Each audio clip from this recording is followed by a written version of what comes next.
Assalamualaikum warahmatullahi wabarakatuh, sahabat semua, kembali lagi di channel Quran Cordoba dalam program Semua Bisa Jadi Hafiz. Ustaz, gimana kabar Ustaz? Alhamdulillah Sehat ya? ya. Alhamdulillah. Ustaz, ini dalam menghafal Al-Quran nih Ustaz, kan biasanya kalau menghafal Al-Quran itu ya, orang yang udah menghafal Al-Quran ini kan wah bangga banget nih kan, betul. Karena merupakan sebuah perjuangan, effort tuh ya Ustaz ya.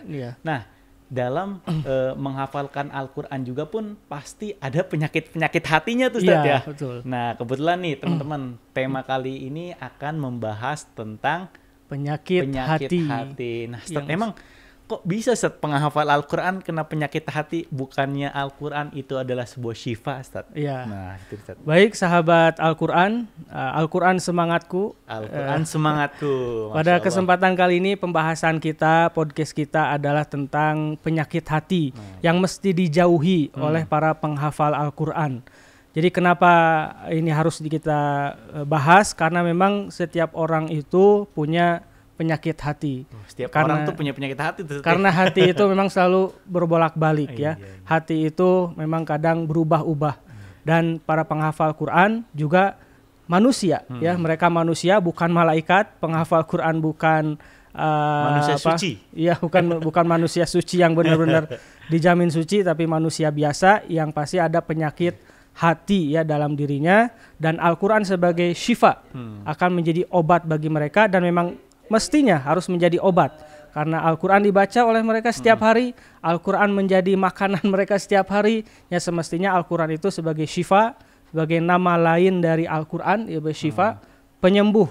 Dan insya Allah dengan Al-Quran itu tidak ada lagi penyakit hati, tapi sehat lahir batin. Insya Allah. Nah, langsung aja Ustaz kita bahas penyakit hati apa aja sih yang biasa bukan dirasakan, tapi yang kadang si penghafal Al-Quran itu terkena penyakit itu Ustaz. Nah, yang pertama apa Ustaz? Penyakit hati yang pertama itu adalah riya. Pamer. Suka pamer Ustaz. Suka pamer. Jadi penghafal Quran yang senantiasa ingin memamerkan dalam arti dia riya ya, sebagai lawan dari ikhlas. Jadi hati-hati dengan riya itu, karena bisa menghabisi ya, menghilangkan amalan-amalannya, bahkan bisa menghilangkan Al-Quran. Ini udah effort bener-bener menghafalkan Al-Quran, dia ria gitu ya. Iya. Jadi ria ini atau pamer ini kadang menimpa juga orang tua yang sebenarnya tidak hafal Quran, tapi anaknya menghafal Quran, anaknya di usia 5 tahun, 7 tahun, 8 tahun mereka hafal Quran, mereka malah yang pamernya yang kemana-mana ya, di media sosialnya, walaupun niatnya apakah ini untuk sekedar ini untuk ini motivasi untuk branding ya, untuk personal branding misalnya. Nah, untuk personal ya memang bagus itu menjadi profesinya, tapi hati-hati dalam hati, karena yang tahu hati itu ya kolbu ya, hati itu jadi kolbu, hati-hati ya. Kolbun hati-hati. Hati-hati. Orang tua anak saya hafal Quran, anak saya sudah 30 juz nih padahal masih kelas 6 SD. Saya sering juga ya yang menemukan orang tua anaknya, kalau gurunya ikhlas ya, gurunya ini menjaga ketawaduannya, rendah hatinya orang tuanya, karena memang kita harus terus edukasi bahwa yang namanya hafalan Quran itu adalah harus dijaga ininya, izahnya, Al-Qurannya ya, Al-Qurannya jangan sampai Al-Quran itu hanya sebatas untuk pamer saja gitu hafalannya. Jadi yang pertama itu penyakit hati yang sering dialami oleh penghafal Al-Quran adalah riya. Yang kedua Ustaz. Yang kedua itu adalah ujub. Ujub tuh Ustaz. Pakai ain Ustaz. Ujub ya, sering berbangga diri. Itu dia, Ustaz. Ya, berbangga diri dengan niat tadi sama seperti yang pertama. Jadi ini semuanya itu memang penyakit batin ya, penyakit batin. Itu sulit dihindari Ustaz biasanya Ustaz. yang tahu itu dirinya sendiri dan Allah Subhanahu wa taala. Jadi kalau misalkan berbangga diri, apakah boleh? Sebenarnya boleh-boleh saja. Kalau yang kita banggakan itu Al-Qur'annya. Yang kita banggakan itu adalah kalam Allah Subhanahu wa taala untuk mengagungkan Allah, bukan mengagungkan diri kita. Misalkan saya hebat nih, meremehkan orang lain, saya hebat, mensucikan dirinya dan menganggap yang lain salah, kotor. Nah, itu yang bahayanya. Jangan sampai kita ujub ya, berbangga terhadap diri sendiri, karena itu juga bisa menghancurkan amalan-amalan kita. Itulah penyakit hati yang kedua, para penghafal Quran ya yang ujub, mesti dijauhi. Ya. Suka berbangga diri tuh teman-teman. Ya, emang sebenarnya bukan cuma menghafal Quran doang sih Ustaz. Iya, semuanya. Misalnya kayak ngelakuin ibadah puasa Senin Kemis aja gitu. Kadang kan wah susah banget ya untuk menjaga hati biar nggak ujub gitu Ustaz ya. Tahajud iya, ya, tahajud, sholat berjamaah gitu kan kadang. Waduh. Kalau lihat orang lain, ini meremehkan orang lain, nah itu hati-hati ya. Jadi suka merasa diri lebih baik gitu Ustaz. Ya, betul. Itu ada setan yang ngebisikin Ustaz. Karena memang ada ayatnya juga, fala tuzaku anfusakum. Janganlah kamu menganggap dirimu suci. Fala tuzaku anfusakum. Huwa a'lamu bima taqa. Padahal Allah yang paling tahu siapa yang paling soleh, paling bertakwa, paling nanti disucikan oleh Allah. Karena tidak ada manusia yang suci kecuali disucikan oleh Allah Subhanahu wa taala sendiri. Itu yang kedua. Yang pertama riya, yang kedua ujub. Yang ketiga apa Ustaz? Yang ketiga itu adalah hasad ya. Hasad, iri, dengki gitu ya. Bahkan ada surahnya di surah Al-Falaq ya, hati-hati terhadap iri dengki itu. Jadi hasad itu yang memang untuk mendapatkan karunia Al-Quran, mendapatkan hikmah ilmu Al-Quran itu boleh saja hasad kepada mereka.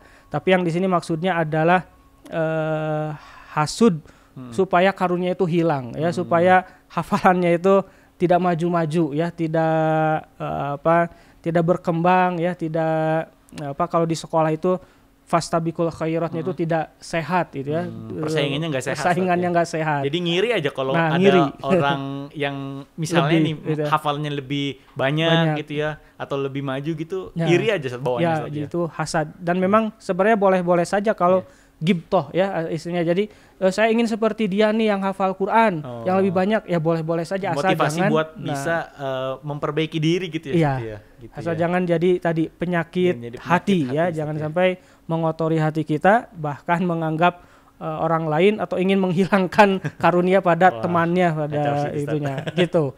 Yang ketiga. Itu satu yang ketiga. Yang keempat berarti Ustaz. Yang keempat itu adalah ini sifatnya, penyakitnya ini setan, iblis, sombong.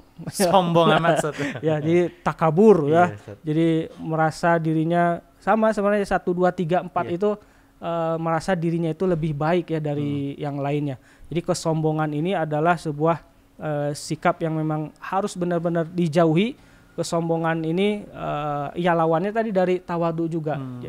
Jangan sampai penghafal Quran merasa dirinya itu orang yang paling hebat gitu ya. Jangan sampai dia malah mengacuhkan Al-Quran, mengabaikan Al-Quran. Bahkan Allah Subhanahu wa taala sendiri bahkan ini ya ada dalam Al-Quran itu berfirman waqala Rasul ya Rabbi inna qaumi ittakhadhu hadzal Qur'ana mahjura ya mahjura. Rasulullah yang mengadu kepada Allah Subhanahu wa taala menjadikan Al-Qur'an itu diacuhkan, diabaikan. Dia malah meninggikan dirinya gitu ya. Jadi hati-hati dengan sombong ini ya, ini. Dan ingat ya, kalau Al-Qur'an itu dimulai dari titiknya di bawah. Ba itu.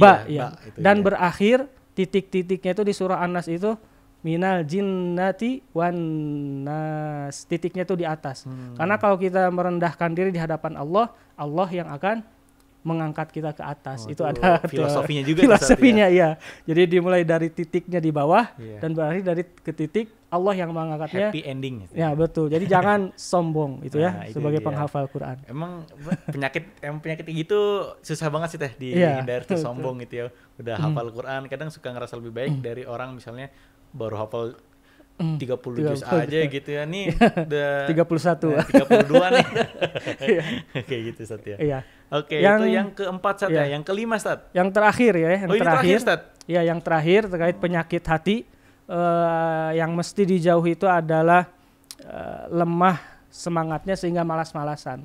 Jadi malas lemah tuh, ya. Jadi kenapa orang malas itu biasanya karena lemah hatinya. Lemah hatinya, jadi tidak punya motivasi yang lebih, bahkan ya terombang-ambing gitu ya. Seperti buih gitu. Nggak punya pendirian atau gimana? Pendirian. Jadi lemah semangat ini atau ya malas-malasan ini, para penghafal Quran itu biasanya dalam hal selain dari menghafal, memang menghafal Qurannya biasanya semangat. Ya menghafal Quran semangat. Tapi di kehidupan yang lainnya saya mah udah cukup dengan hafalan Quran tidak mau bekerja misalkan ya. Itu cukup aja. Hati-hati juga gitu. Iya. Jadi malah menjadikan ibaratnya menjual Al-Qur'an justru itu ya, menjual Al-Qur'an. Jadi kalau di podcast sebelumnya kan kita juga bahas tentang malas ini ya.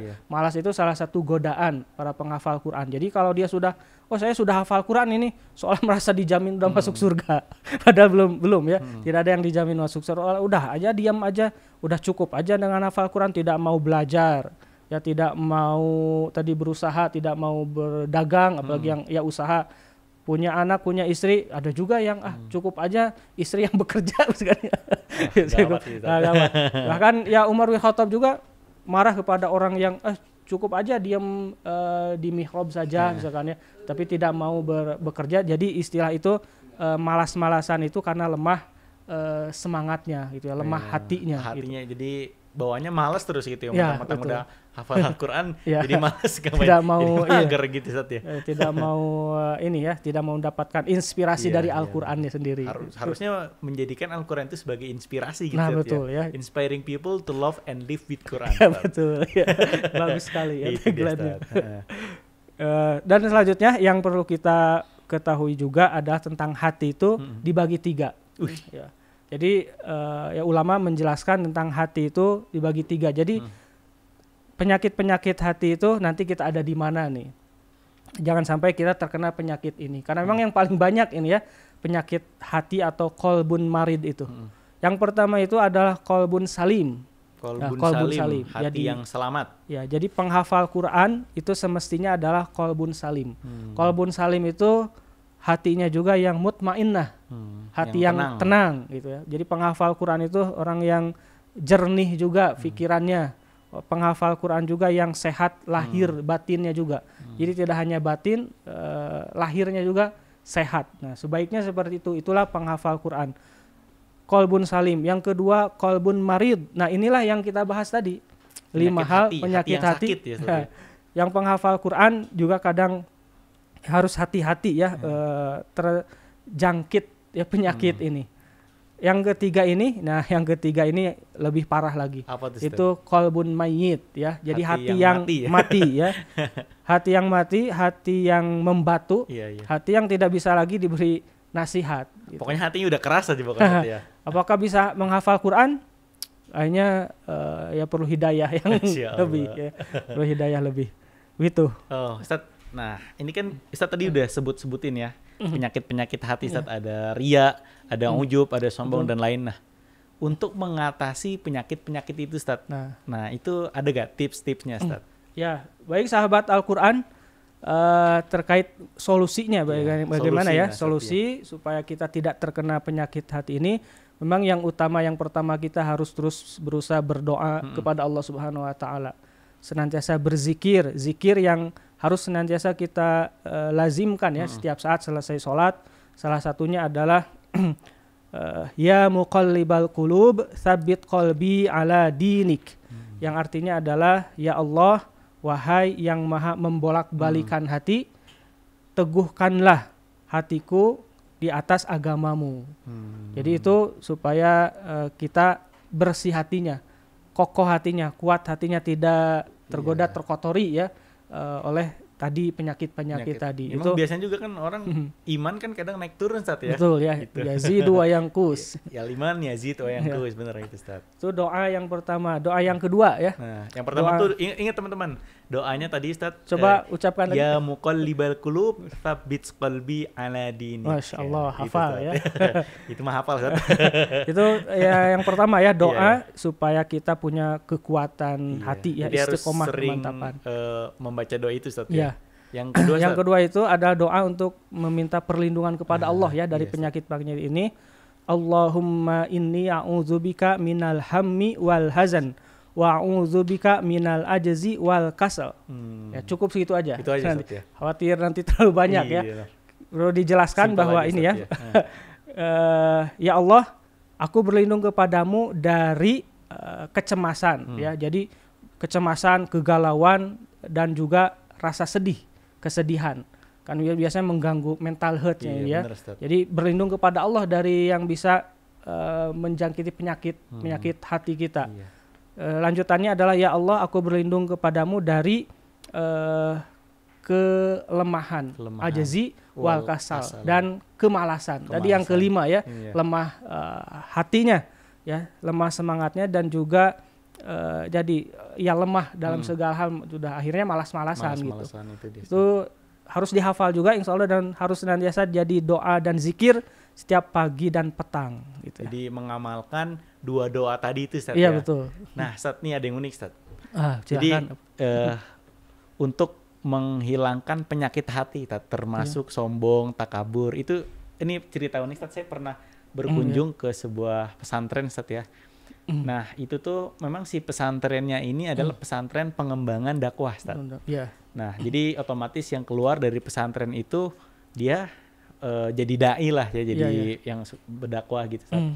Nah untuk melatih atau untuk apa ya, untuk melatih anak-anaknya itu, santri-santrinya itu, yang pertama itu sebelum berdakwah harus suci dulu hatinya, harus bersih dulu hatinya. Jadi jangan sampai dia udah terjun ke masyarakat tapi dalam hati yang itu tadi yang Ustaz bilang merasa lebih baik gitu. Jadi makanya si pesantrennya itu jadi setiap orang yang baru masuk itu di ini dulu Ustaz, suruh bersih-bersih WC, digembleng itu dengan itu Ustaz. Dilatih pokoknya bersih-bersih WC, terus pokoknya cuci piring segala macam, pokoknya bukan ngaji dulu yang pertama, justru malah kayak bersih-bersih itu Ustaz. Itu kata kiainya itu emang jadi statementnya kiai itu salah satu cara untuk membersihkan hati adalah dengan cara berkhidmat. Iya betul, berkhidmat. Jadi kalau mungkin Ustaz tadi memperbanyak doa itu Ustaz ya, banyak doa itu, dan mungkin tips yang satu lagi ini dari saya itu ya coba aja teman-teman bisa nih berkhidmat kepada orang lain gitu ya, sering membantu orang lain gitu. Mungkin juga teman-teman ada tips-tips nih ya buat cara gimana sih cara ngebersihin hati ya, versi teman-teman bisa langsung tulis di kolom komentar itu Ustaz. Mungkin ada lagi Ustaz yang disampaikan Ustaz. Jadi yang disampaikan oleh Kang Arif ini sangat baik sekali ya, dia memang di pesantren atau dimanapun sebenarnya ini konsep ini bahkan biasanya dicintai oleh kiainya, yang seperti ini dicintai oleh kiainya, didoakan oleh kiainya, dan nanti akhirnya mudah mendapat keberkahan. Lebih berkah lagi berdapat keberkahan gitu. Jadi apa namanya? Hafal jalur langit jalur langit ya itu. Mudah menghafal jalur langit. Jadi itu riyadhah yang luar biasa jadi melatih mentalitas. Jadi hafalan itu nanti tidak hanya sebatas hafalan tapi teruji di masyarakatnya. Kalau yang lainnya solusi misalkan yang lainnya supaya kita tidak terkena penyakit hati, ada jadikan Al-Quran itu sebagai sumber healing kita. Healingnya dengan Al-Quran. Healing gitu betul ya. Jadi healing itu bukan jalan-jalan kemana, bukan ke pantai gitu, santai gitu bukan. Tapi jadikan Al-Quran sebagai healing itu, bahkan dengan tilawah pun itu jadi healingnya orang penghafal Quran. Calon penghafal Quran atau siapapun yang ingin menghafal Quran, maka jadikan Al-Quran sebagai healingnya. Itu tilawah ya. Itu dia teman-teman. Oke, mungkin Ustaz ada closing statement Ustaz untuk program episode kali ini Ustaz. Ya, untuk episode sekarang yang temanya adalah penyakit hati, maka jagalah hati kita, jauhi penyakit-penyakit hati, apalagi kita sebagai penghafal Quran, Anda yang semangat terus untuk menghafal Quran dari sekarang, jangan merasa diri sebagai orang yang lebih baik ya, jangan merasa diri orang yang suci dari orang lain. Allah Subhanahu wa taala yang membersihkan, Allah yang akan mensucikan, dan mudah-mudahan mendapatkan ampunan dari Allah Subhanahu wa taala, karena tidak ada manusia yang bebas dari dosa, tidak ada yang bebas dari penyakit hati, maka ampunan Allah itulah yang insya Allah jadi rahmatnya. Ya, rahmat Al-Quran sebagai syifa, sesuai ayat surah Al-Isra ayat 82, wa nunazzilu minal Qur'an ma huwa syifaa'u wa rahmatul lil mu'minin. Jadi Al-Quran itu diturunkan sebagai syifa dan rahmat, kasih sayang bagi orang-orang yang beriman. Jadi hanya orang yang beriman saja yang akan diberikan syifa dan juga rahmat tadi, kasih sayang. Demikian, mudah-mudahan bermanfaat. Ya, amin. Oke, terima kasih teman-teman sudah menyaksikan episode Semua Bisa Jadi Hafiz kali ini. Kita berjumpa di episode selanjutnya. Sekian, wassalamualaikum warahmatullahi wabarakatuh. Waalaikumsalam warahmatullahi wabarakatuh.